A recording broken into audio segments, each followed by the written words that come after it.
Қайырлы кеш, қымбатты ханымдар мен мырзалар.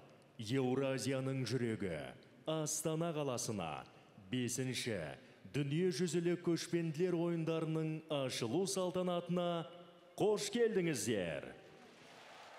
Good evening, dear ladies and gentlemen. Welcome to the heart city of Eurasia, Astana, to the opening ceremony of the 5th World Nomad Games. Ханымдар мен мырзалар, бүгінгі ашылу салтанатымыздың жоғары мәртебелі қонақтары. Қазақстан Республикасының президенті Қасым-Жомарт Тоқаев. Ladies and gentlemen, President of the Republic of Kazakhstan, Kasim-Jomart Tokayev. Өзбекстан Республикасының президенті Шавкат Мирзиёев. President of the Republic of Uzbekistan, Shavkat Mirziyoyev. Қырғыз Республикасының президенті Садыр Жапаров. President of the Kyrgyz Republic, Sadir Japarov.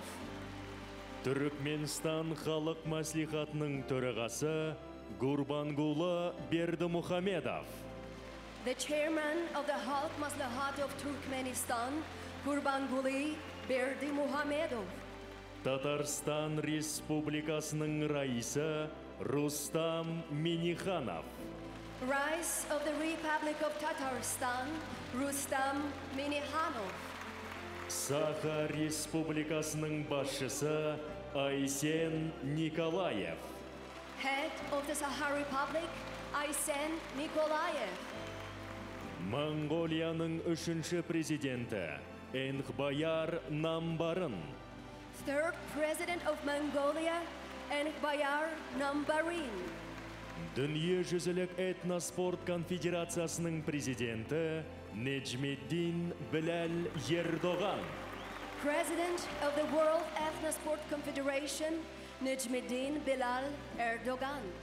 Сондай-ақ арамызда Біріккен ұлттар ұйымының білім, ғылым және мәдениет мәселелер жөніндегі ұйымы, Біріккен ұлттар ұйымының бүкіл әлемдік туристік ұйымы, Түркі мемлекеттері ұйымы, Еуропалық одақтың арнайы өкілі, Азиядағы өзара іс-қимыл және сенім шаралары жөніндегі кеңес, Халықаралық түркі мәдениет ұйымы, Исламдық ынтымақтастық спорт федерациясы, түркі тілдес мемлекеттердің парламенттік ассамблеясы, Халықаралық түрік мәдениеті және мұрасы қоры, түркі инвестициялық қоры және азық-түлік қауіпсіздігі жөніндегі ислам ұйым өкілдері қатысып отыр.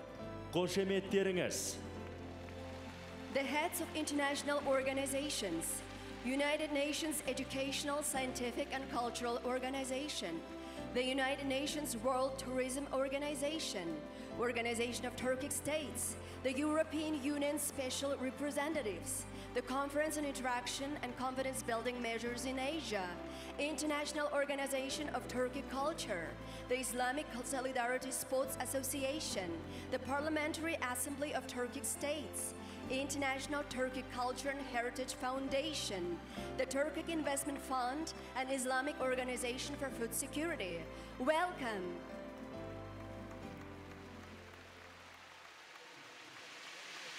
Ханымдар мен мырзалар, Қазақстан Республикасының мемлекеттік туы.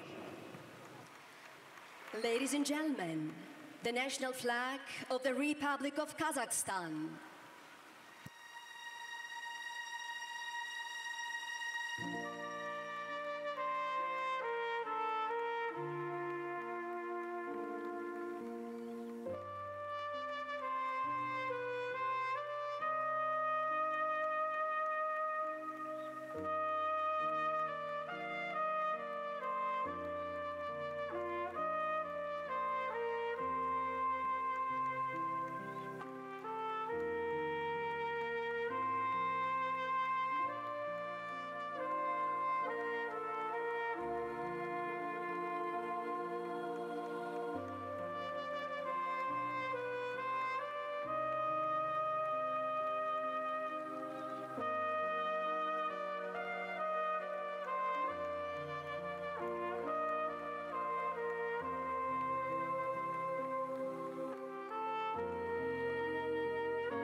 Ханымдар мен мырзалар, Қазақстан Республикасының мемлекеттік гимні. Ladies and gentlemen, please rise for the national anthem of the Republic of Kazakhstan.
Ханымдар мен мырзалар, 5-ші дүниежүзілік көшпенділер ойындарына қатысатын спортшыларды қарсы алайық. Ladies and gentlemen, let's welcome athletes participating in the 5th World Nomad Games.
Қырғыз Республикасы.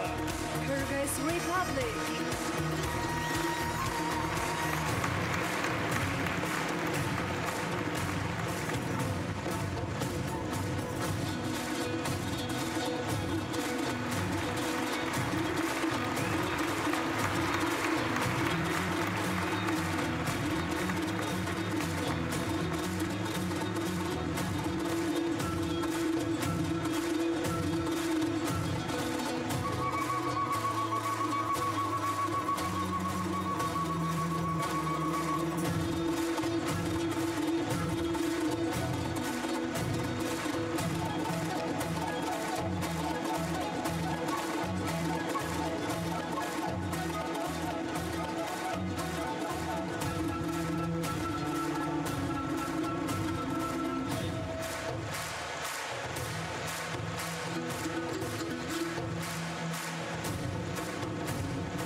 Республикасы.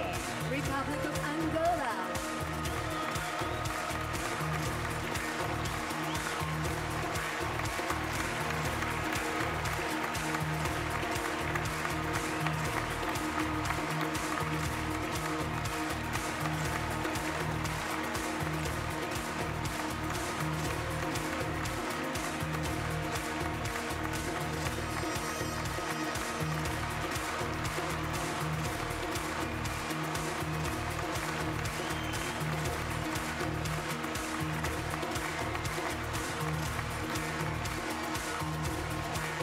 Антигуа және Барбуда. Antigua and Barbuda.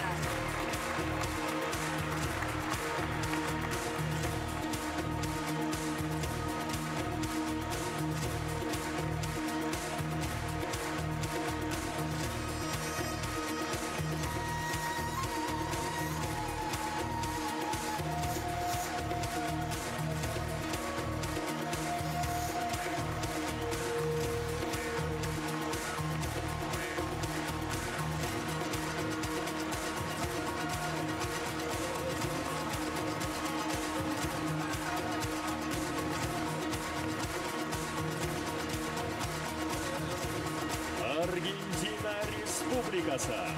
Argentine Republic.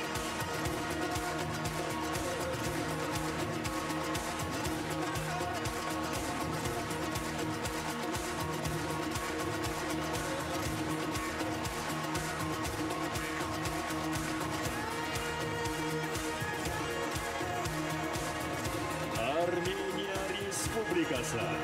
Republic of Armenia.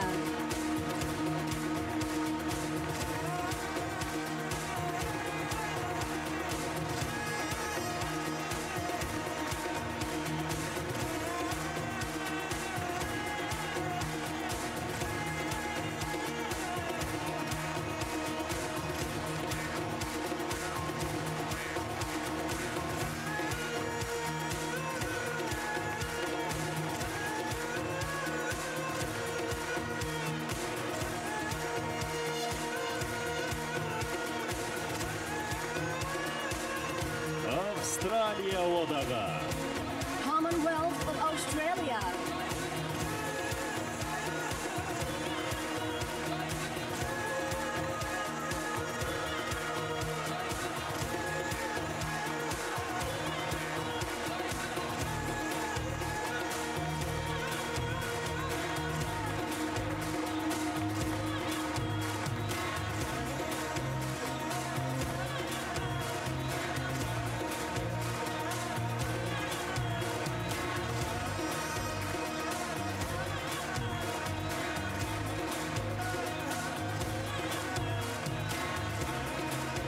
Австрия Республикасы.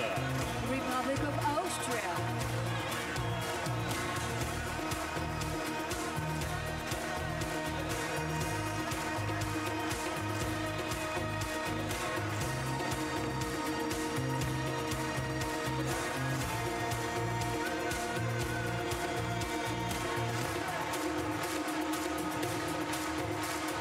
Азербайджан Республикасы. Republic of Azerbaijan.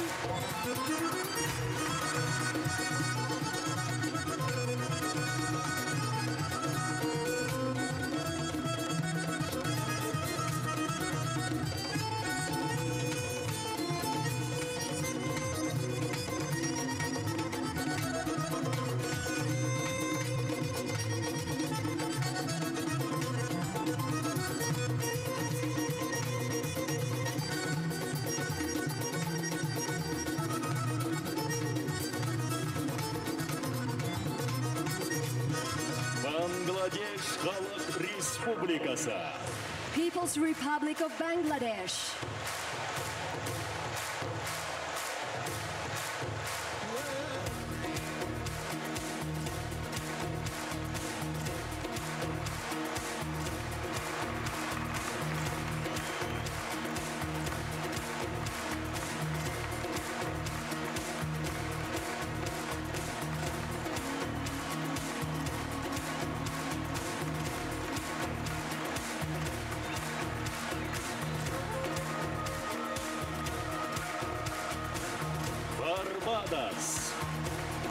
Honduras.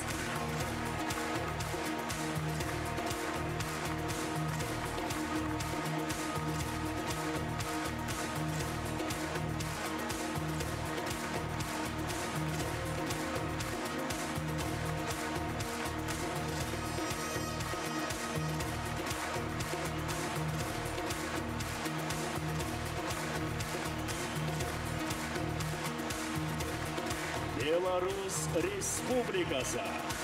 Republic of Belarus.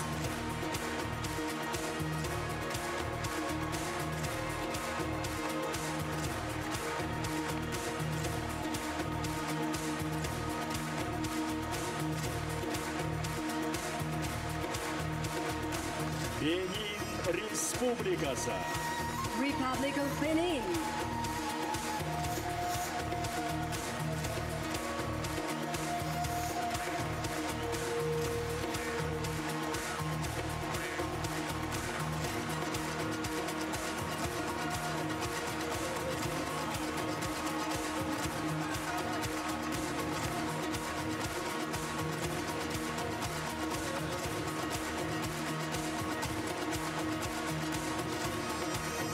Босния және Герцеговина.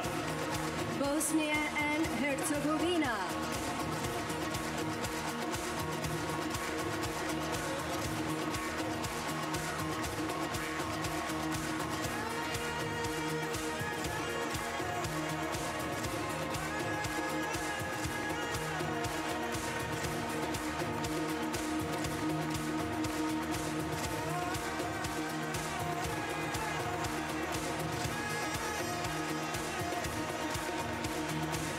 Бразилия Федеративтік Республикасы. Federative Republic of Brazil.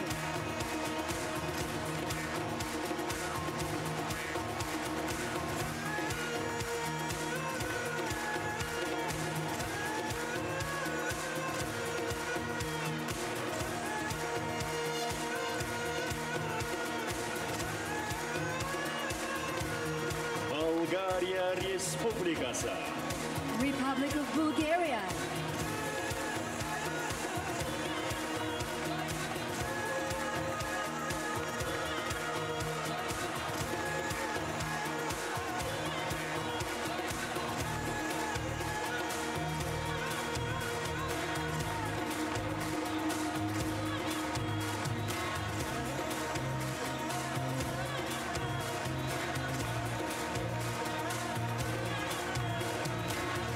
Камерун Республикасы. Republic of Cameroon.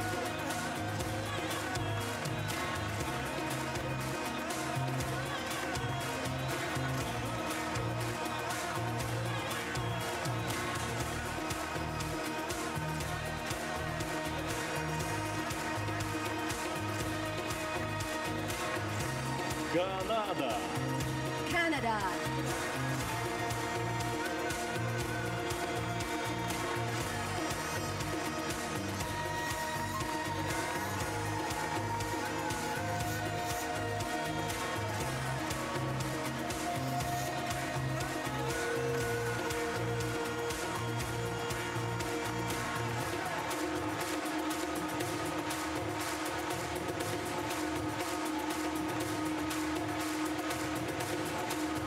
Орталық Африка Республикасы. Central African Republic.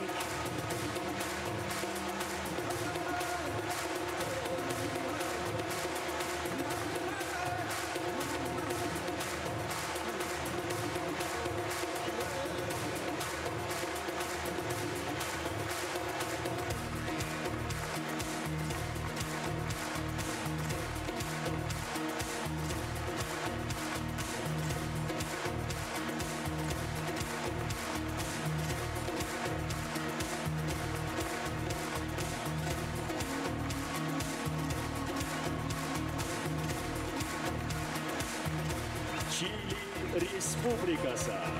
Republic of Chile.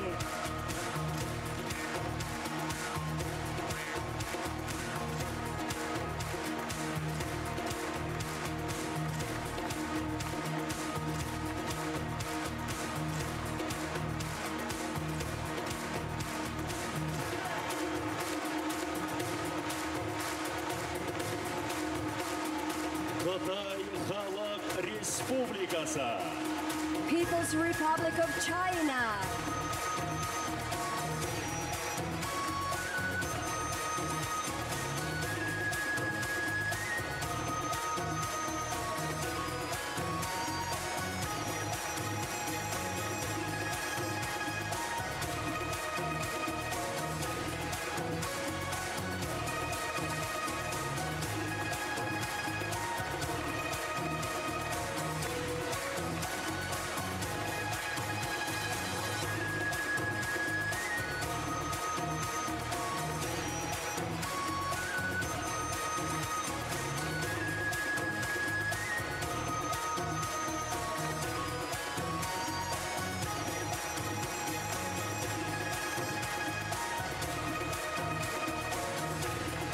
Колумбия Республикасы, Republic of Colombia,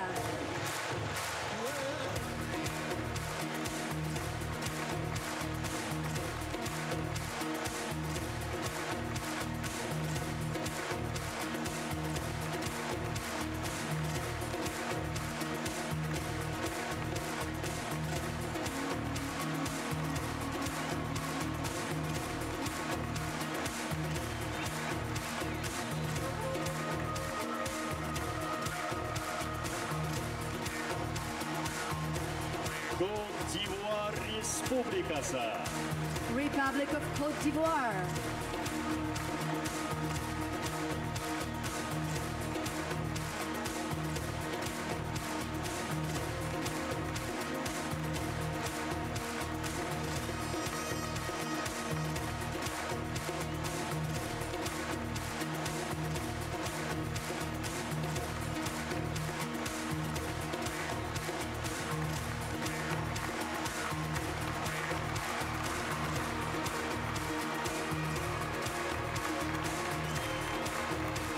Кипр, Cyprus,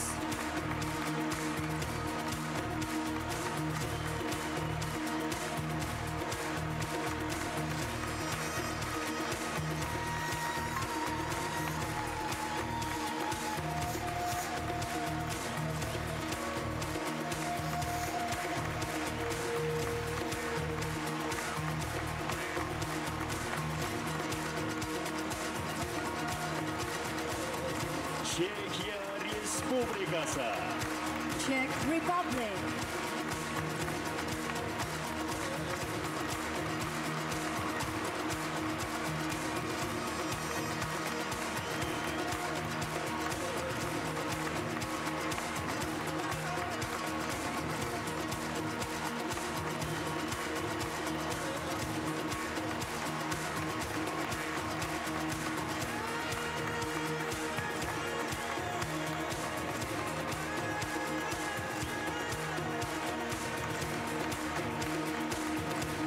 Эквадор Республикасы, Republic of Ecuador,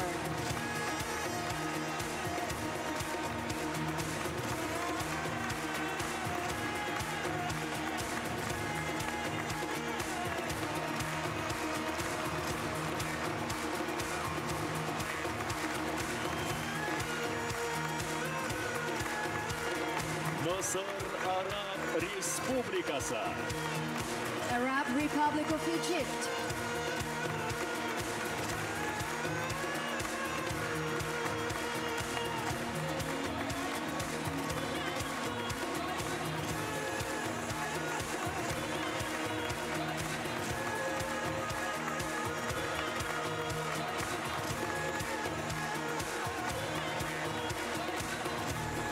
Эстония Республикасы, Republic of Estonia,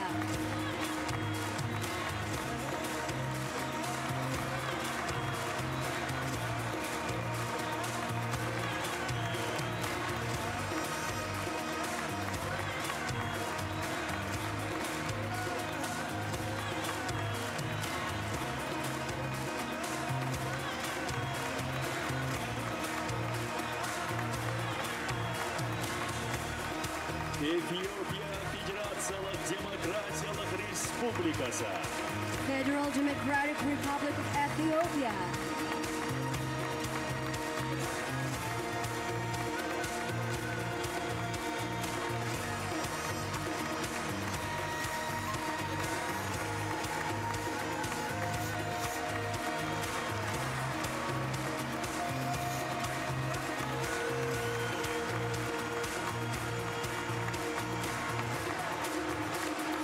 Франция Республикаса. French Republic.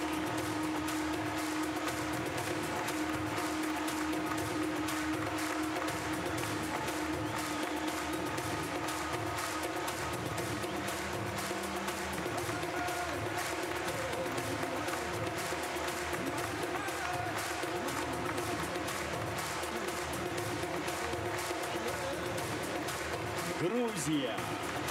Georgia.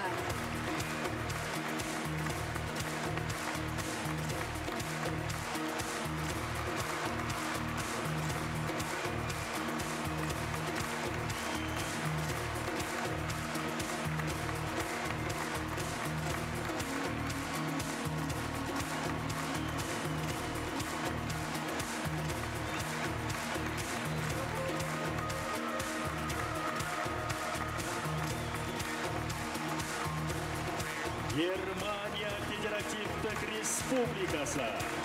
Federal Republic of Germany.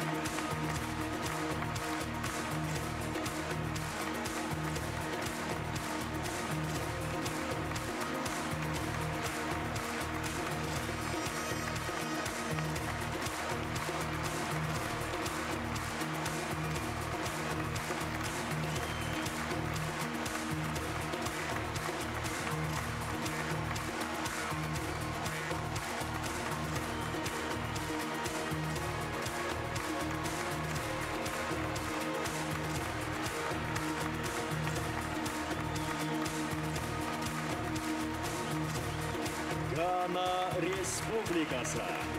Republic of Ghana.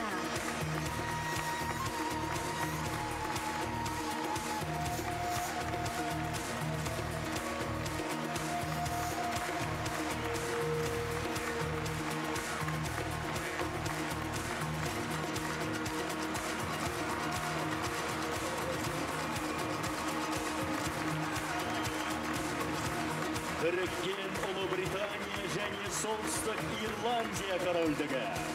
United Kingdom of Great Britain and Northern Ireland.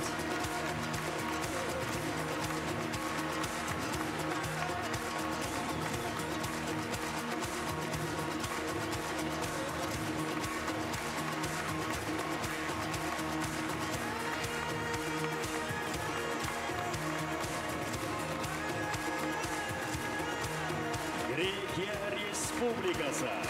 Hellenic Republic.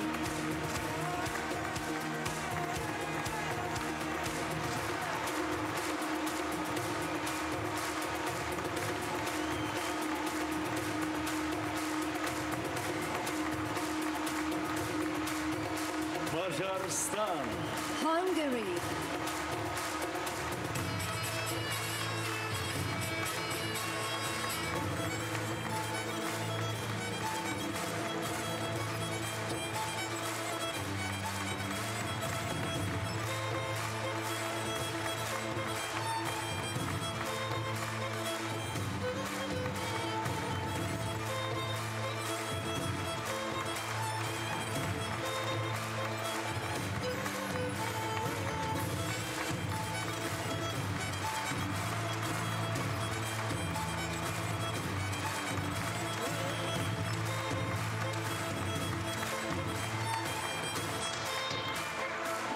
Үндістан Республикасы.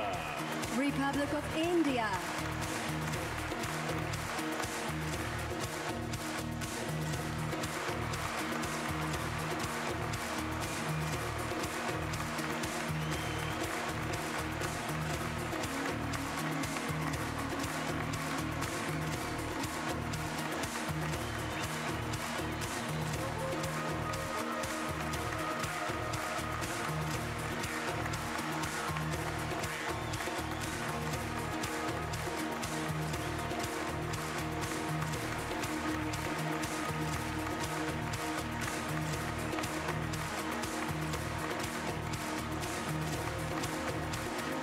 Индонезия Республикасы. Republic of Indonesia.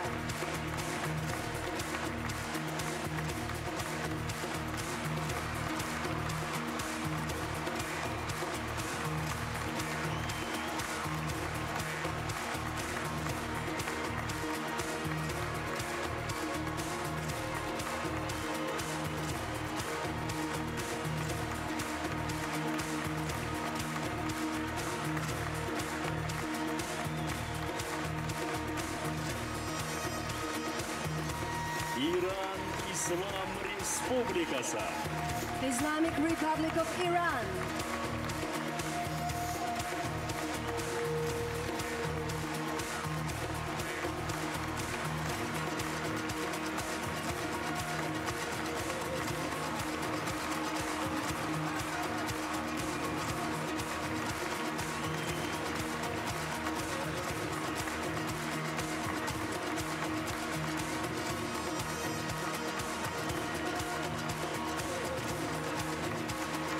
Ирландия. Ireland.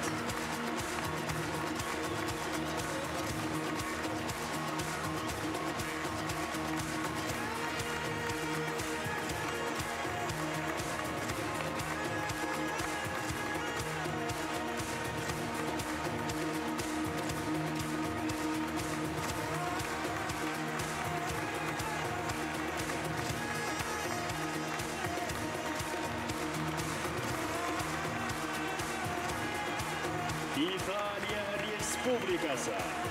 Italian Republic.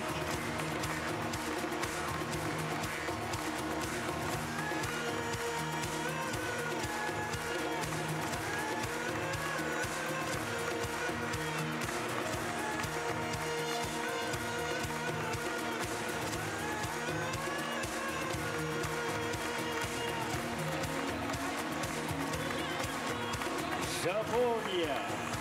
Japan.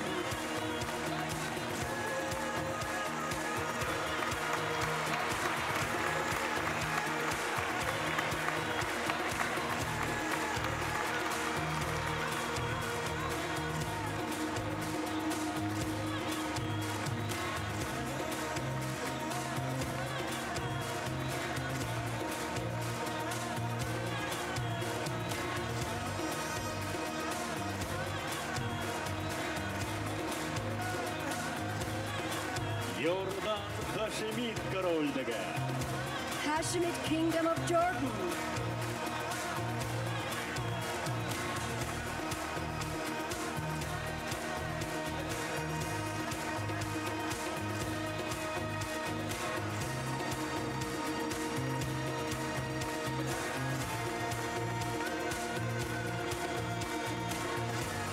Кувейт мемлекеті.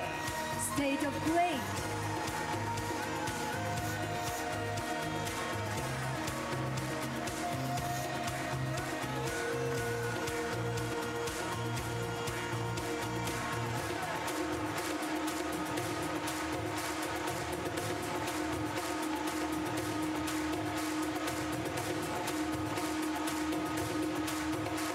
Латвия Республикасы.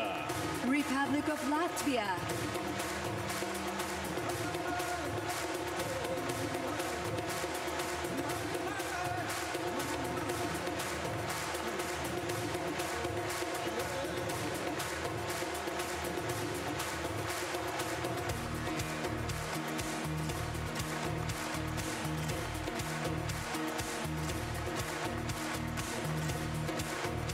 Ливан Республикасы.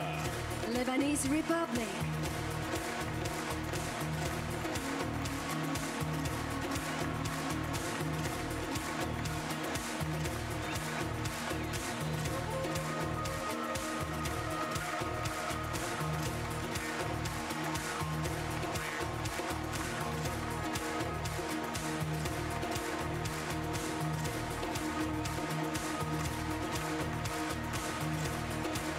Мадагаскар Республикасы. Republic of Madagascar.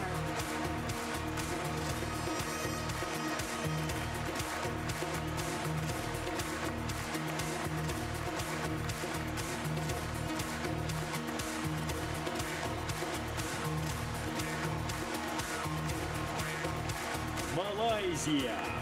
Malaysia.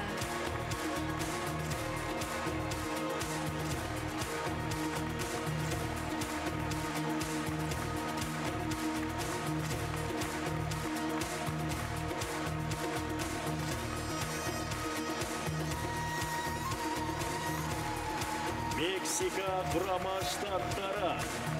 United Mexican States.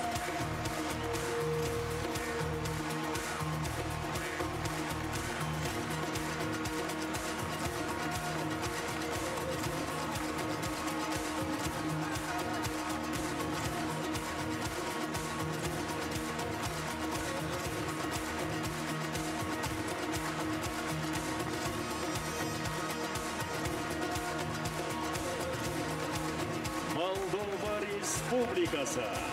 Republic of Moldova.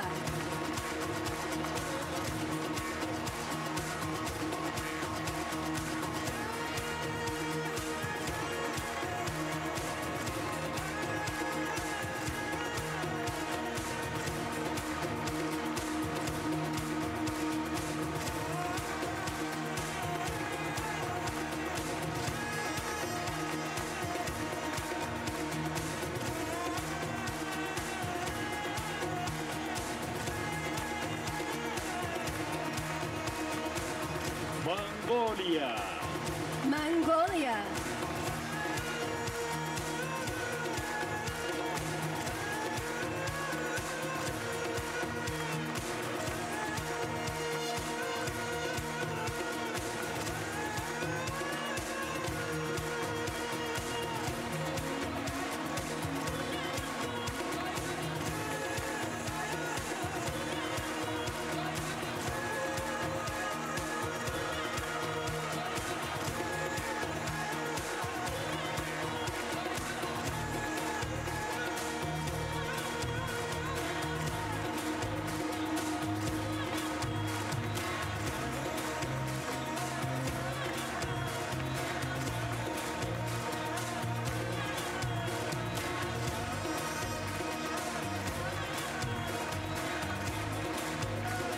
Нидерланды корольдігі. Kingdom of Netherlands.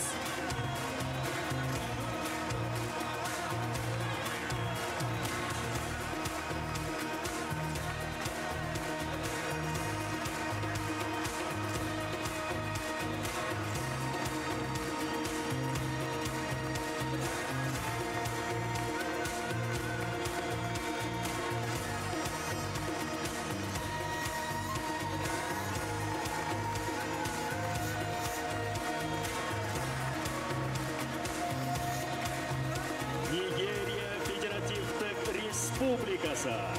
Federal Republic of Nigeria.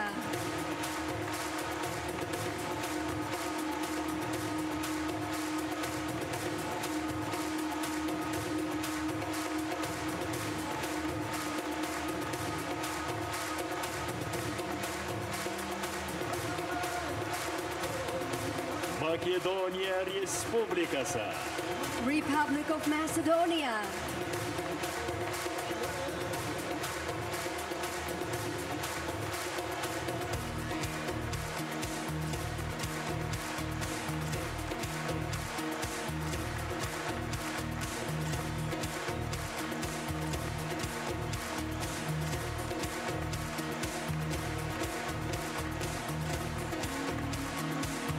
Норвегия корольдігі. Kingdom of Norway.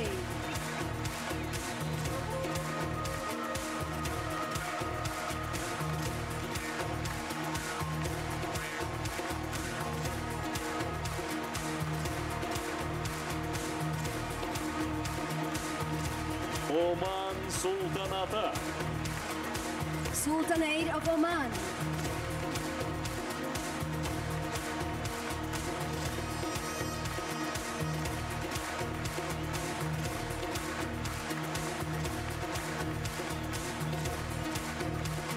Пакистан Ислам Республикасы. Islamic Republic of Pakistan.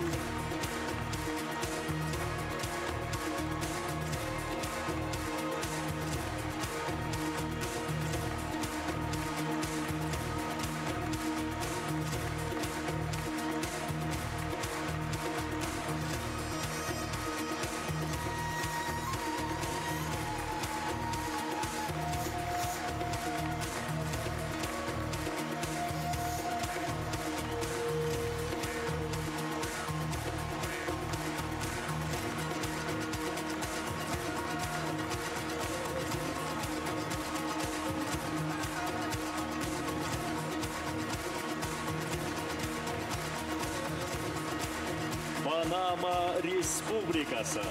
Republic of Panama.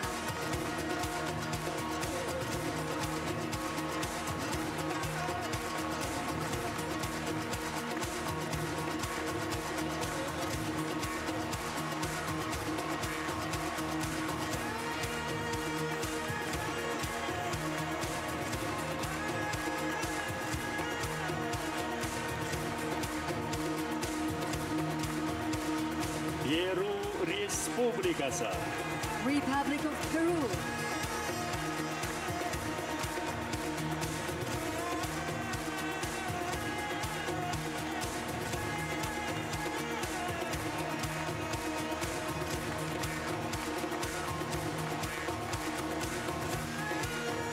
Филиппин Республикасы.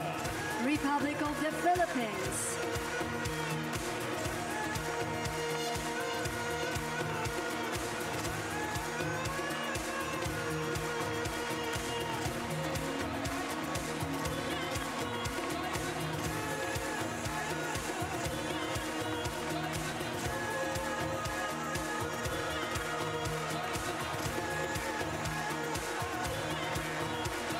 Польша Республикасы. Republic of Poland.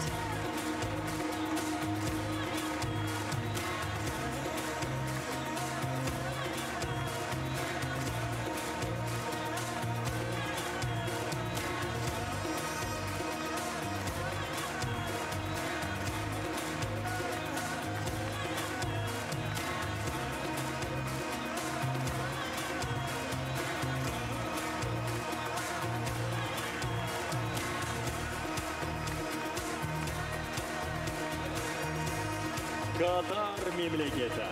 State of Qatar.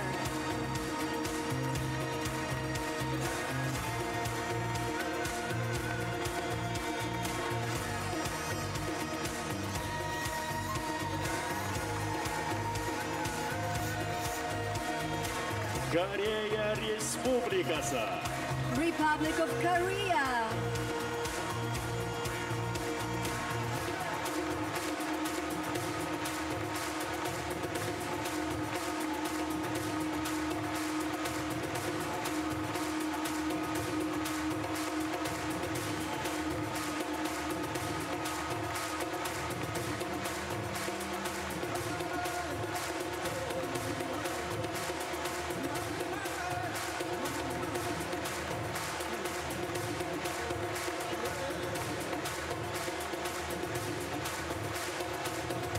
Румыния.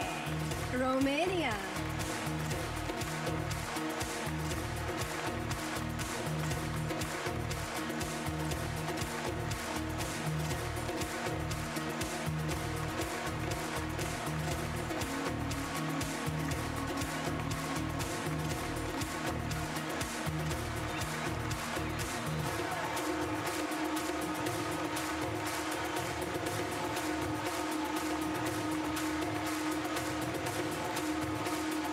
Ресей Федерациясы.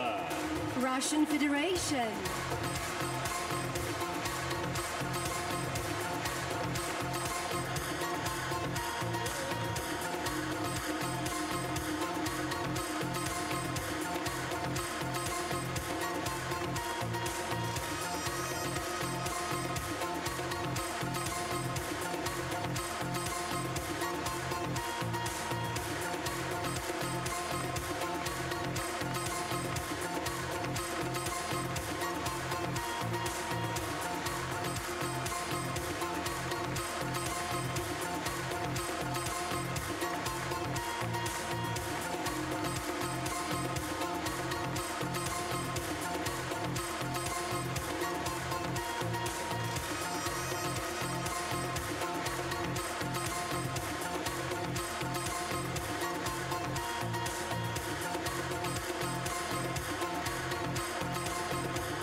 Сауд Арабиясы корольдігі. Kingdom of Saudi Arabia.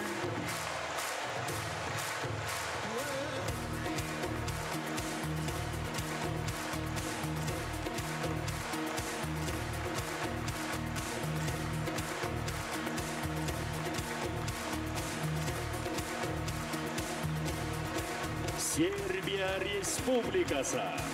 Republic of Serbia.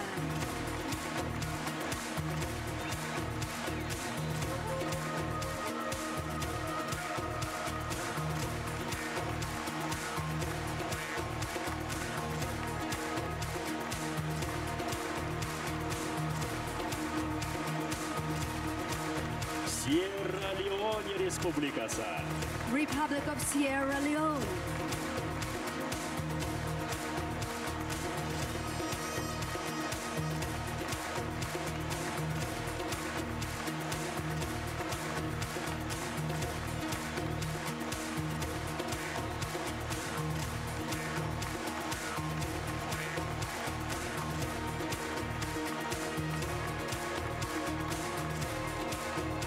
Сингапур Республикаса. Republic of Singapore.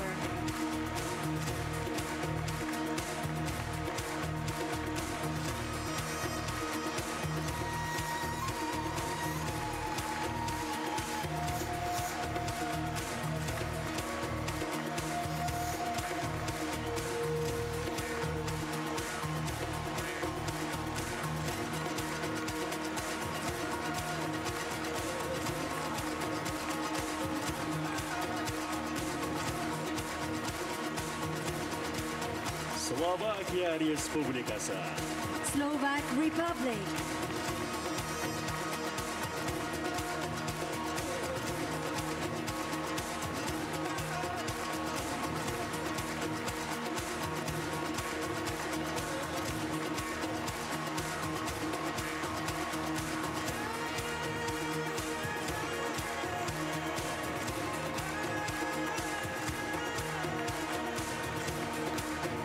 Оңтүстік Африка Республикасы.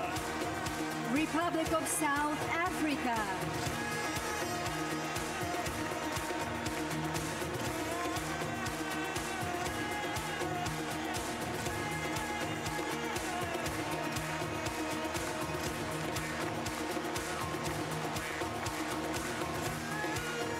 Испания Корольдігі. Kingdom of Spain.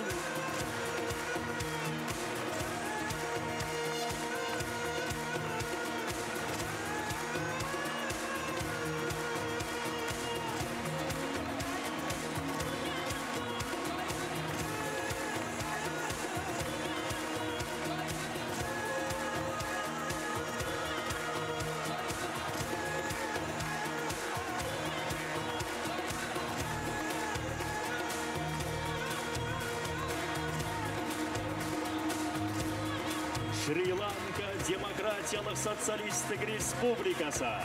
Democratic Socialist Republic of Sri Lanka.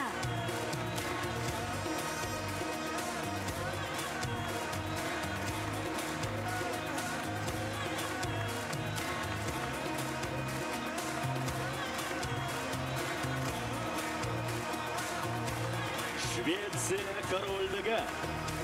Kingdom of Sweden.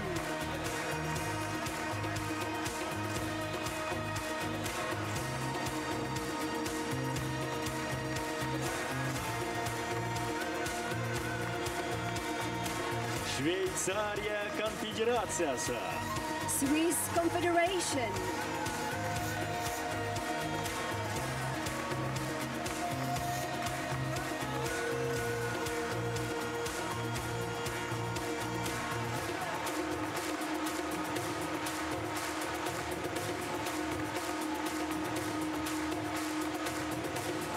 Сирия Араб Республикасы. Syrian Arab Republic.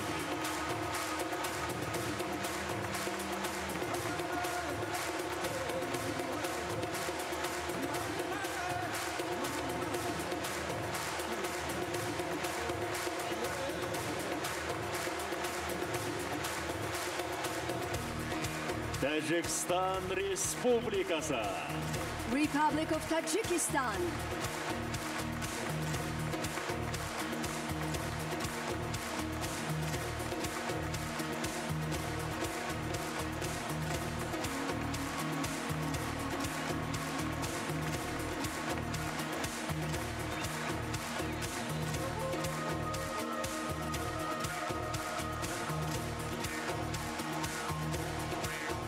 Біріккен Танзания Республикасы. United Republic of Tanzania.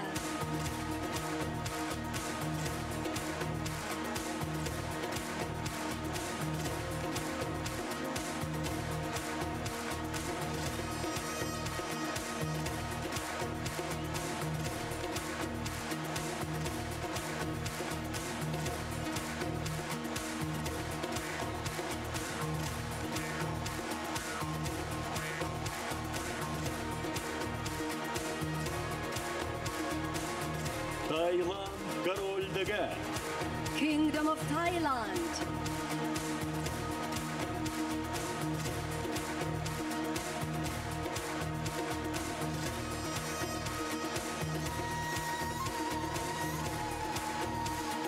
Тоголез Республикасы. Togolese Republic.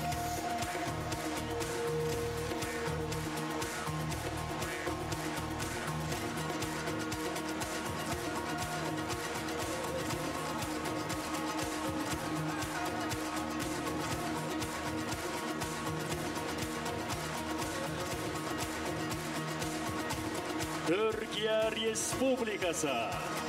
Republic of Turkey.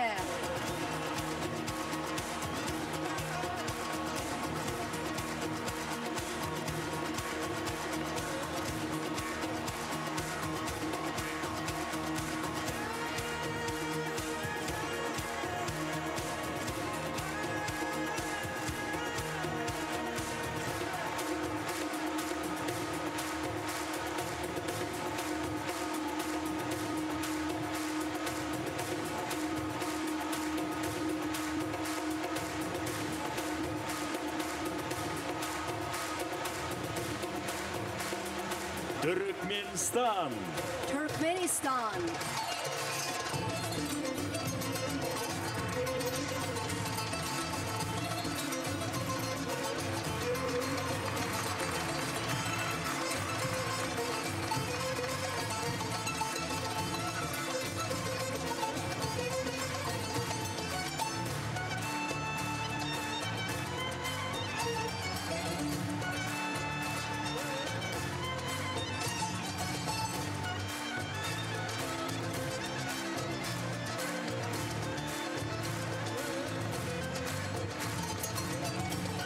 Уганда Республикасы. Republic of Uganda.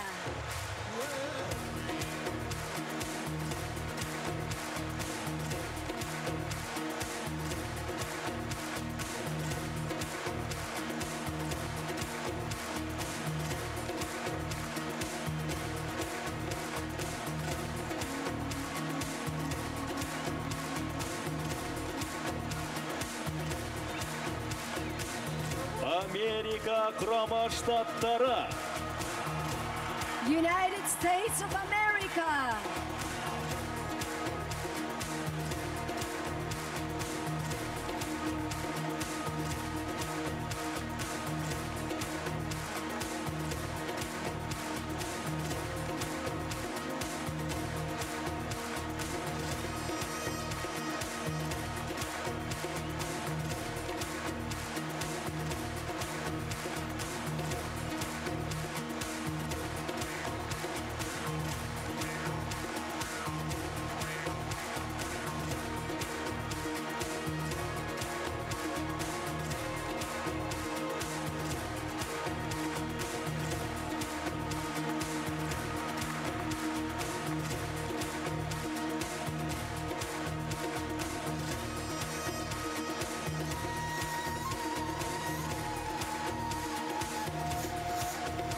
Уругвай Шығыс Республикасы. Oriental Republic of Uruguay.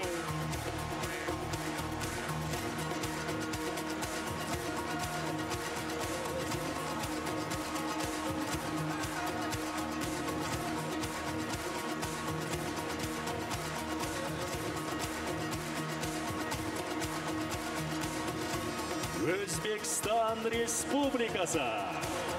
Republic of Uzbekistan.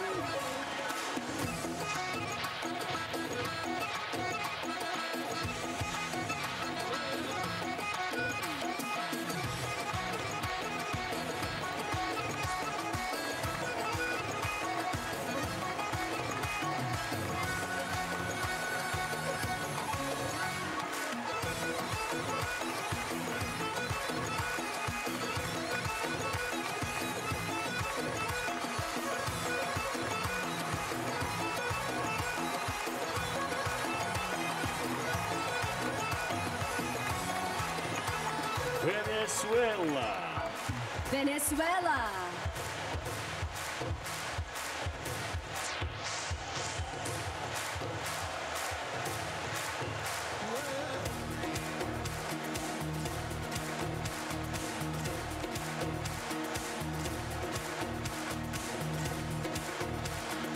Зимбабве Республикасы. Republic of Zimbabwe.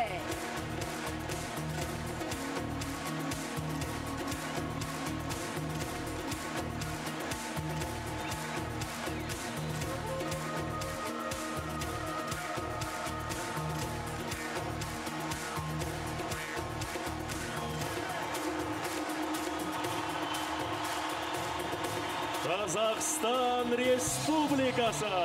Republic of Kazakhstan.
Ханымдар мен мырзалар, қарсы алыңыздар.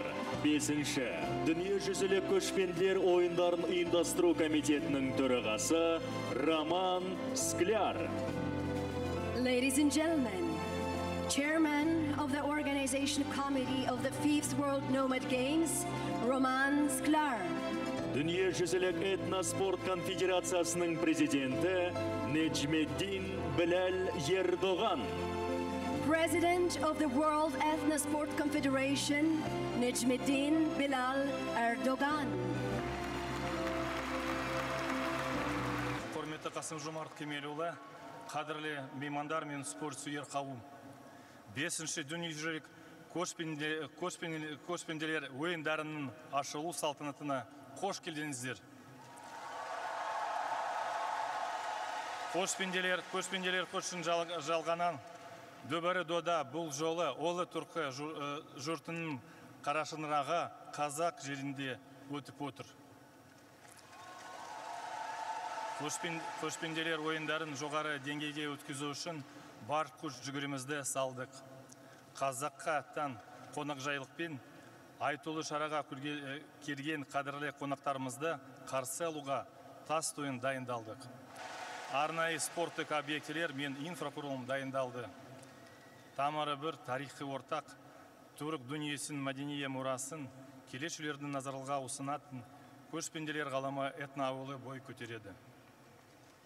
Осы мүмкіндікті пайдалана отырып, ұйымдастыру комитетінің атынан ойындардың өтуіне атсаласып жатқан барша азаматтарға, оның ішінде әлемнің 20 мемлекетінен келген 1600 волонтерға шынайы алғысымды айтқым келеді.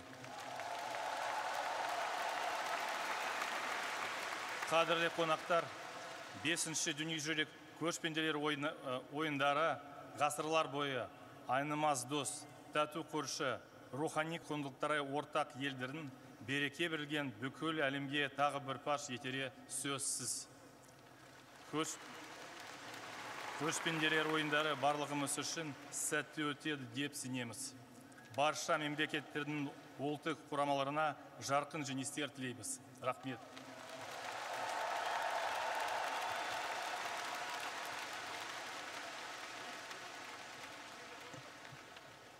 Asa mertebeli Kazakistan Respublikası'nın prezidenti, ardaklı konaklar, kadirmendi sporcular, kımbatlı dostlar,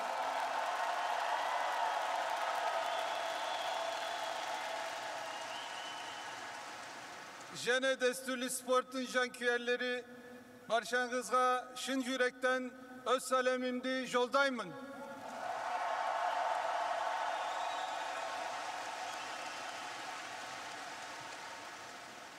Бүгін мен 5-ші дүниежүзілік көшпенділер ойындарын тамашалауға Қазақстан елордасы Астана қаласына ат басын бұрғаныма өте қуаныштымын. Бұл жиын тек дәстүрлі спорт түрлерін біріктіру үшін ғана емес, сонымен бірге әлемге ортақ мәдени мұрамызды сақтап қалуға және оны болашақ ұрпаққа табыстауға қаншалықты бел буғанымызды көрсететін маңызды оқиға болып табылады.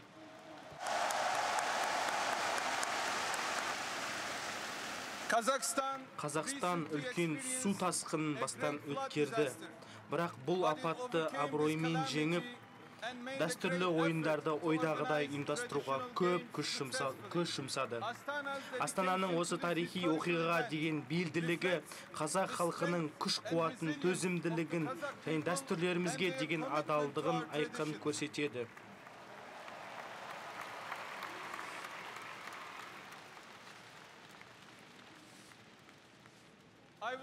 Мен Қазақстан президенті Қасым-Жомарт Тоқаев мырзаға және осы дүбірлі доданы ұйымдастыруға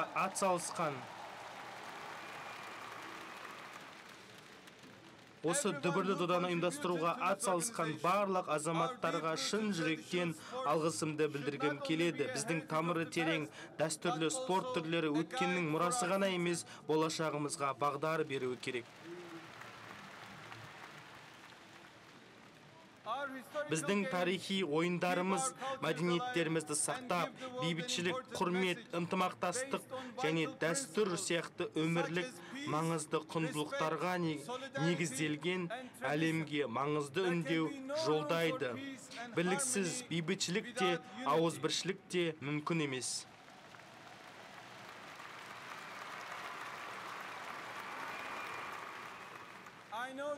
менің отаным Түркия мен Қазақстан және Қырғызстан, Әзербайжан және Өзбекстан арасындағы достық пен бауырластық біздің ортақ тарихымыз бен құндылықтарымыздан нәр алатын терең байланыстар екенін білемін. Сонымен қатарлас бауырлас елдердің дүниежүзілік көшпенділер ойындарында көрсеткен ынтымақтастық рухы бүгінде әлемге бұрынғыдан да аса қажетті бірлік байланыстарын нығайтады. Бұл бірліктің бүгін қайтадан нығайғанын көру мен үшін үлкен мәртебе.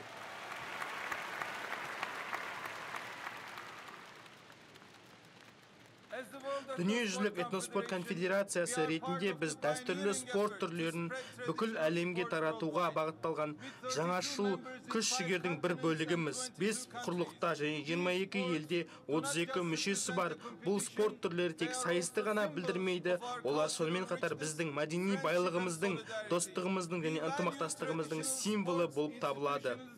Біз дәстүрлі спорттың институттандырылуын ерекше бағалаймыз және тілдеріміздегі идеяларымыздағы жұмыстарымыздағы үндестікті қастерлейміз. Сүйсінше, түркі мемлекеттері ұйымының ортақ тарихы, тамыры, терең мәдениеттерге негізделген берік қарым-қатынас пен болашаққа ұмтылуы барлығымызға үміт береді. Бүгінде ұйым түркі әлемінің үнін жаһандық деңгейде көтеріп, ортақ құндылықтарды сақтап келеді. Мен барлық мүше мемлекеттерімізге олардың шынайы күш-жігері үшін алғыс айтқым келеді.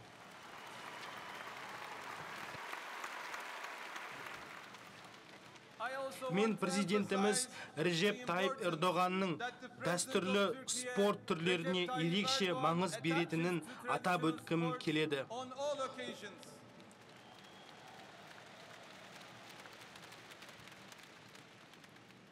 Ол дәстүрлі спорт түрлерін қорғау және келешек ұрпаққа жеткізу үшін ұлттық және халықаралық деңгейде қолдау көрсетуін ешқашан тоқтатпайды. Біз үшін оның қолдауы үлкен күш-қуат көзі болып табылады. Бүгінде спорттың бірлікті нығайтатын күшін атап өте келе, әлемнің әр түкпіріндегі азап шегіп жатқандар мен адами қасіреттерді естен шығармауымыз керек. Біз оның ішінде Газадағы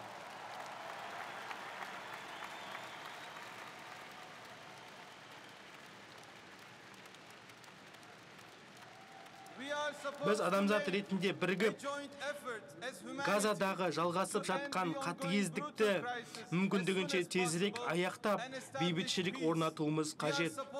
Біз бірлік, мейірімділік және адамгершілік құндылықтары жоғары деңгейде көрініс тапқан бұл ұйымда адамзат үшін бейбітшілік, бауырластық және тыныштықты талап етуіміз керек.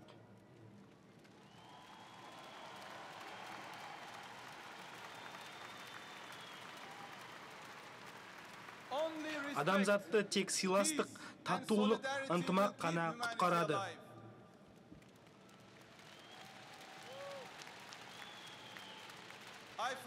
Астанада ұлы дала дүбірі ұранымен өткен бұл құнды жиын тек спорт жанкүйерлері арасында ғана емес, сонымен қатар барлық елдер, әсіресе Түркия мен Қазақстан үшін жаңа достық, ынтымақтастық, мәдени ауыз түйістерге серпін беретініне нық сенемін.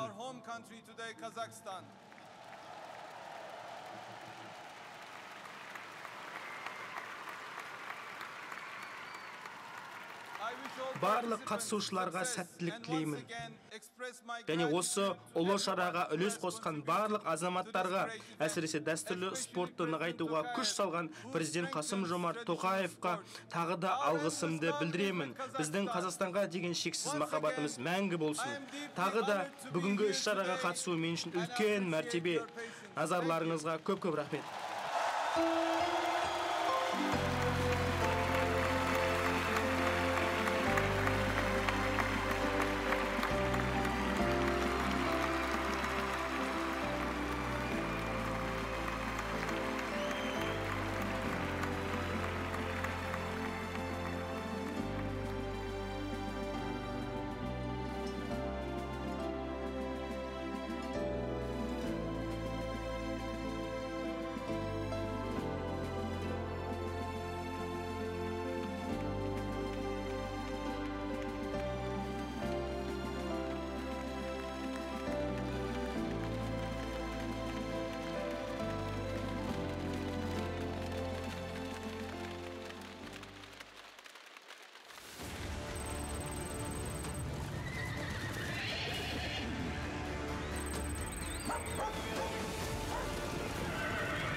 Қадірлі қауым, құрметті спортшылар, бүгін көптен күткен байрақты бәсеке 5-ші дүниежүзілік көшпенділер ойындары басталады.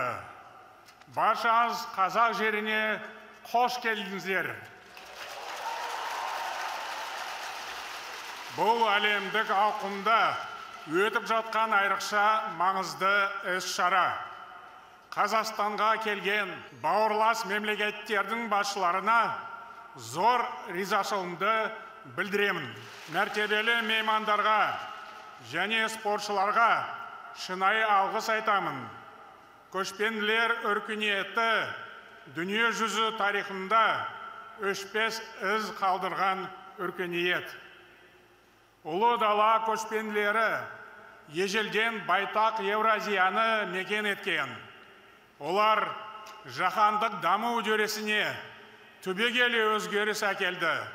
Сол замандағы озық технологияның иесі болды. Көшпенділер 5000 жыл бұрын жылқыны қолға үйретті. Дүниені дүбірлеткен салт аттылар мәдениетін қалыптастырды. Қуатты қару-жарақ пен ғажайып зергерлік бұйымдар жасап шығарды. Сақ дәуірінің алтын адамдары соның айқын дәлелі. Қазақ жерінен Әл-Фараби, Қожа Ахмет Яссауи сынды ғұламалар шыққан. Олар ілім ғылымның дамуына орасан зор үлес қосты. Біздің бабаларымыз алып мемлекеттер құрды, үлкен қалалар салды. Ұлы далада Отырар, Түркістан, Тараз, Сарайшық сияқты сәулетті шаһарлар бой көтерді. Көшпенді жұрт батыс пен шығысқа көпір болып, түрлі мәдениеттің жақындасуына әсер етті. Осы жерде ежелгі ғұн империясы, одан соң түрік қағанаты салтанат құрды. Олардың даңқты жолын Алтын Орда мен Қазақ хандығы жалғастырды. Көшпенділер өркениеті нағыз көнекөз өркениет. Шын мәнінде көшпенді халықтар барлық құрлықта бар. Олардың ізін Европа мен Азиядан, Африка мен Америкадан көруге болады. Көшпенділердің мәдениеті, рухани қазынасы, құндылықтары ортақ. Көшпенді халық ең алдымен рухы азат жұрт. Көшпенділер үшін өмір мәңгілік қозғалыс. Олардың әр қадамы жаңа әлемге жасалған жасампаз қадам. Біз ежелден қонақжай халықпыз. Жаңалыққа жаны құмар, түрлі мәдениетке ашық жұртпыз. Біздің өмір салтымыз табиғатпен ерекше үлесін тапқан. Көшпенділер тұмысынан қайсар халық. Көшпенділердің ұлы көші ешқашан тоқтамайды. Мыңдаған жылға жалғасқан осы көш қазір басқаша сипатқа ие болды. Көшпенді өмір салты қайта жаңғырды. Жаһандану дәуірінде ешқандай шекара жоқ. Бір сөзбен айтсақ, қазір заманауи көшпенділер пайда болды. Біз білім алу, жұмыс істеу үшін қоныс аударамыз, басқа елдерге саяхат жасаймыз. Бұл дәуірде біз еркіндік рухын сақтай білуіміз керек. Жаңа заманның жақсы қасиеттерін бойға сіңіру қажет. Біз даңқты көшпенділердің мұрагеріміз, батыр бабалардың ұрпағымыз. Олар ел мен жерді қорғап, ұлан ғайыр даланы бізге аманат етті. Осы қастерлі мұраны көздің қарашығындай сақтап, жас буынға табыстау бәрімізге ортақ парыз. Көшпенділер ойындары осындай игі мақсаттан туған бірегей жоба. 10 жыл бұрын осы жарысты алғаш ұйымдастырған қырғыз бауырларға алғыс айтамын. Бұл ұлттық спорт түрлерінен өтетін әлемдегі ең ірі дода. Оны көшпенділер олимпиадасы деуге болады. Бұл ойындар дала өркениеттің жер жаһанға паш етеді. Спорт өзара құрмет пен сыйластық символы. Спорттың басты миссиясы халықтар достығын нығайту.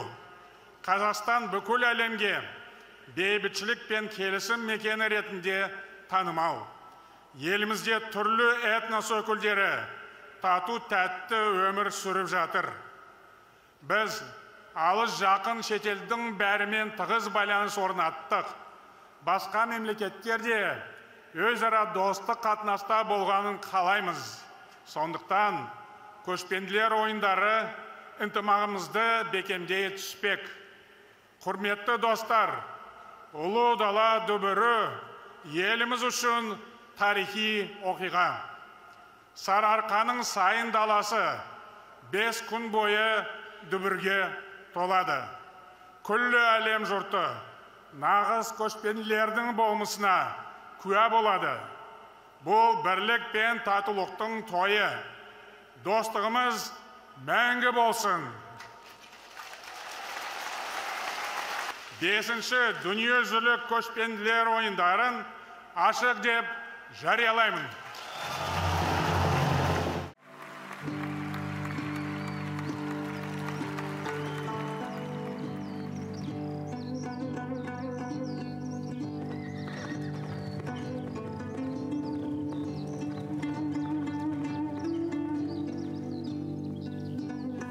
Қиырына көз жетпейтін ұлан ғайыр дала, көшпенді бабаларымыздың жаны мен жүрегі. Көшпенділердің жан дүниесі табиғат анамен айрықша үйлесімде дамыды. Сондықтан өздері мекен еткен жерді ерекше аялады. Табиғатты қастерлеу арқылы тіршіліктің тылсым сырының тереңіне бойлады. Ормандар мен тауларға, өзендер мен көлдерге, қоршаған ортаға ерекше мейіріммен қарады. Аспан әлеміне қарап, үкілі үмітіне қанат байлады. Жылдың 4 мезгілінде өмір сүру салты мен шаруашылығын икемдеді. Ұлан ғайыр даланы мекен еткендіктен шығар, кеңдік пен еркіндік, бірлік пен елдік көшпенділер санасында салтанат құрды. Абызын ардақтап, өскелең ұрпағын адалдық пен тазалыққа, еңбек қорлық пен батырлыққа тәрбиеледі. Ар тазалығы мен рух биіктігі көшпенділердің өмір сүрудегі басты қағидасына айналды. Шын мәнінде көшпенділер өркениеті мен рухани әлемі адамзат санасының дамуына серпін берген тарихи құбылыс болды.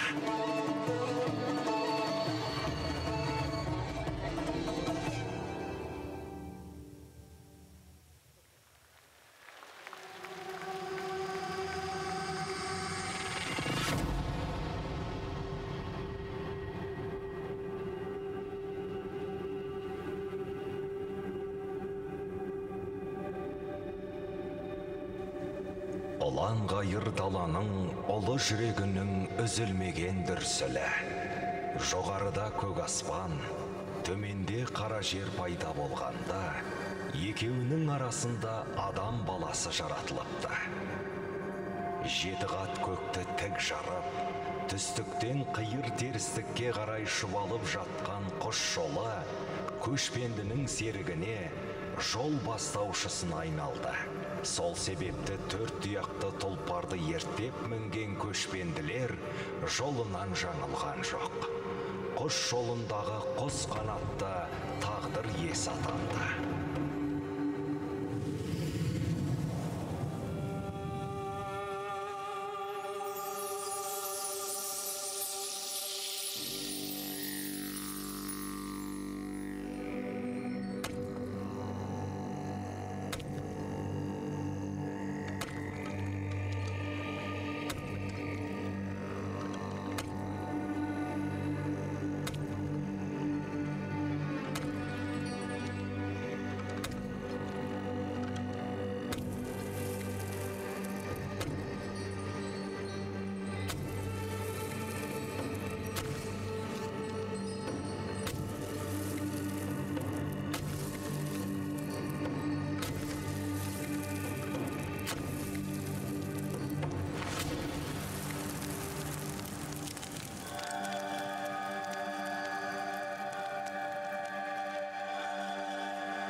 Көшпенділердің ең үлкен жетістігі дөңгелекті ойлап табуы.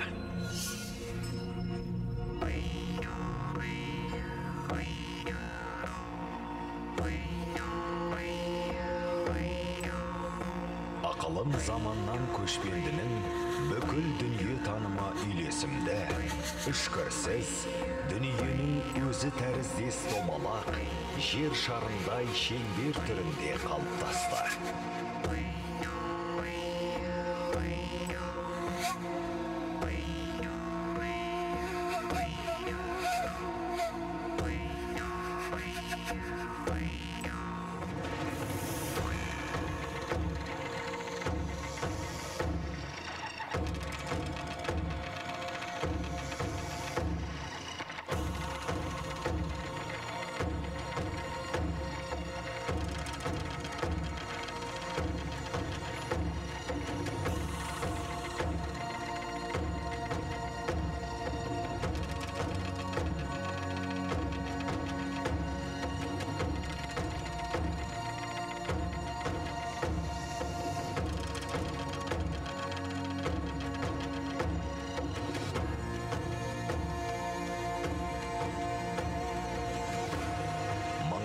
Шақырымдарды жалғаған дөңгелек, мыңдаған жолды араға салып, өз жолын жалғастырып келеді.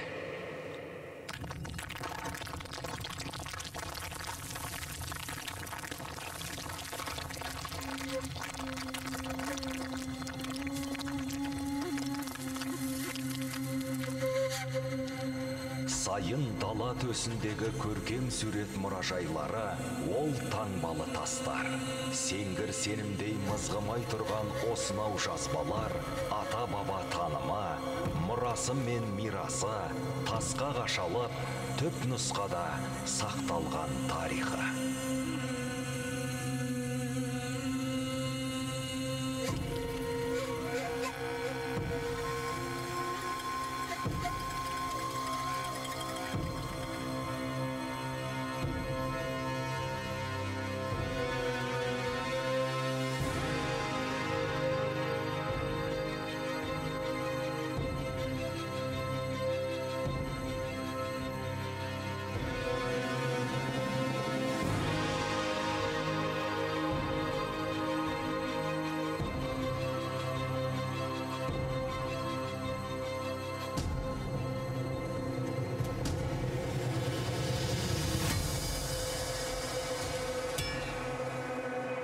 жер жаһанда темір тауып, оны игеріп, икемдеу жөнінен көшпенділер оқ бойы алда болды.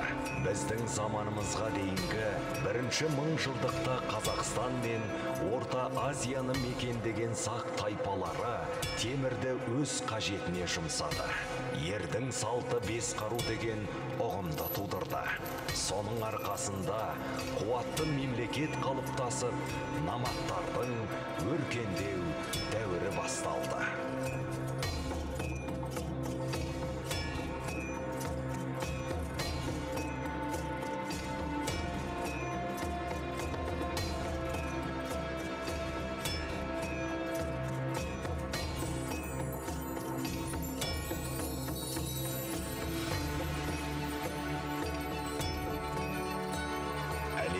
Өркениетке аң стильді скиф алтындары деген атаумен енген ғажайып әшекейлер мен айшықты бұйымдар алғаш рет қазақ жеріндегі сақ қорғандарынан табылды. Табиғаттың тылсымын қастерлеп, тазалығын қорғаған сақтар көрген білгенін қол өнер туындысына айналдырып, көптеген жануардың етене таныс тұлғасын тамаша шеберлікпен бейнелеген.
бие бастарын идірмедім.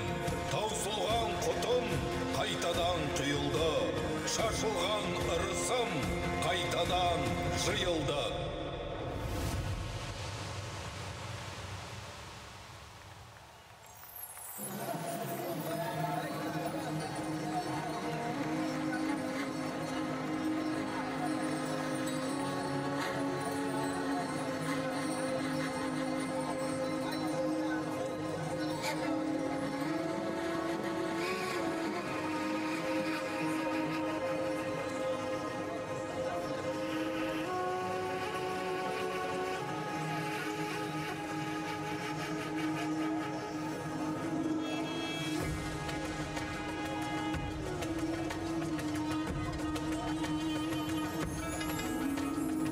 Тұтас құрлықтың тағдырына әсер еткен ұлы жібек жолы.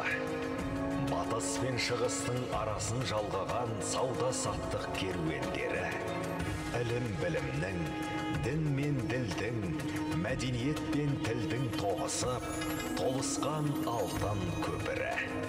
Қалаларды дамытқан әлемдік өркениеттің жетістігі.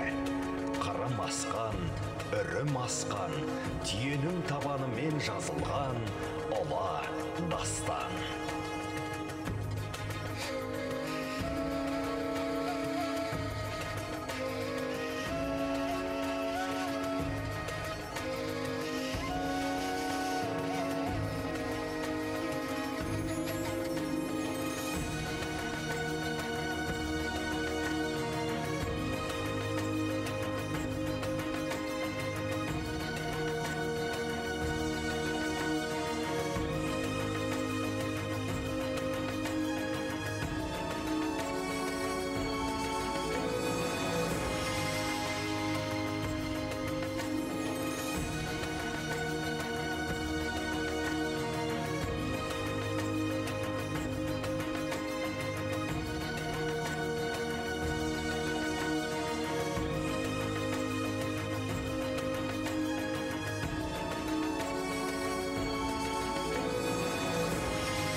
Нәсілі нұрдан жаралған, садағын сағымға ілген сайыпқыран Шыңғыс хан.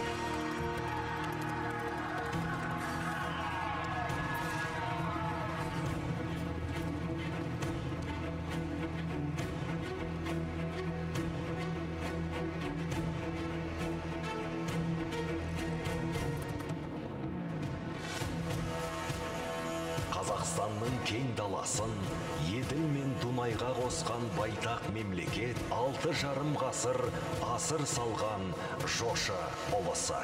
Жаны бар жаралған намыс пен тектен ел еркіндік үшін ыстық қанын төккен бүгінгі құтты мекен Байырқалы қонысты бізге мирас қып кеткен асыл текті артық туған аталарымыздың алтын ордасы жошы ұлысы.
Зеңгір көк аспанында тәуелсіздіктің көк байрағын желбіретті. Заман жаңғырды, ұрпақ ауысты.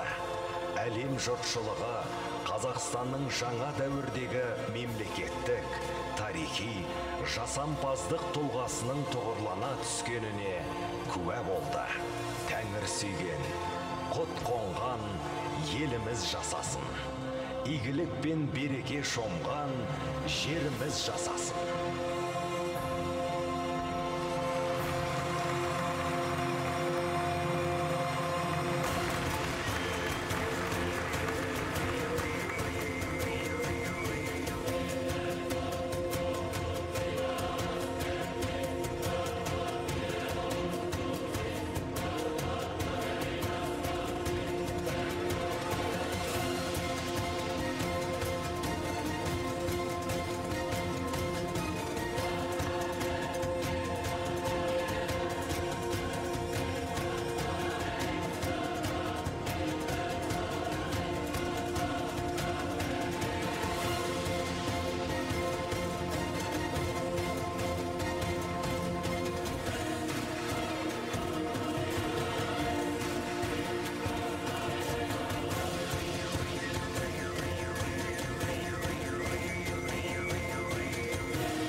Далада кең жүректі жаны жомарт елім бар, мейірбан халқымыздың көңілі дархан.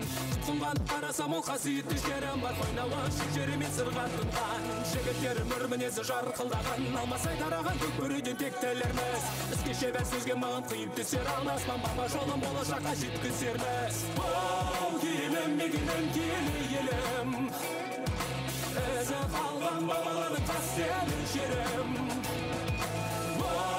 Елім, мекенім, киелі елім, ізі қалған бабалардың қастерлі жерім.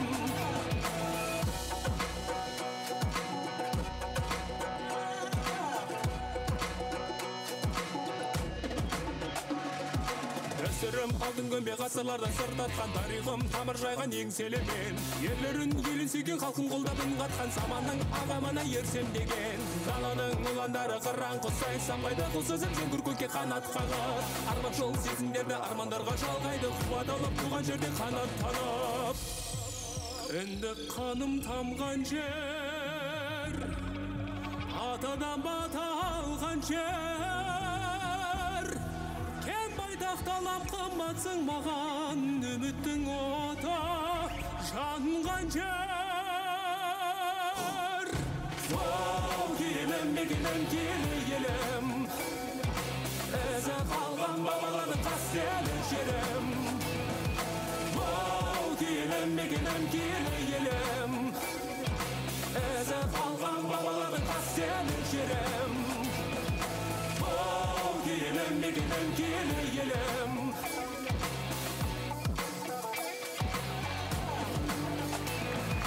оу елім мекенім киелі елім ізі қалған бабалардың қастерлі жерім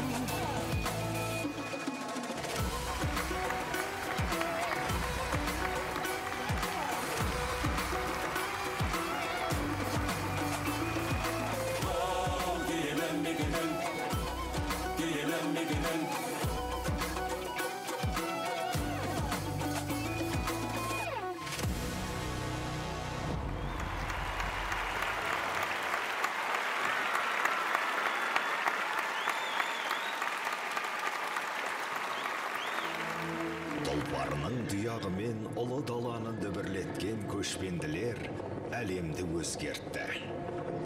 Наматтар әскери қорғаныстың ең мықты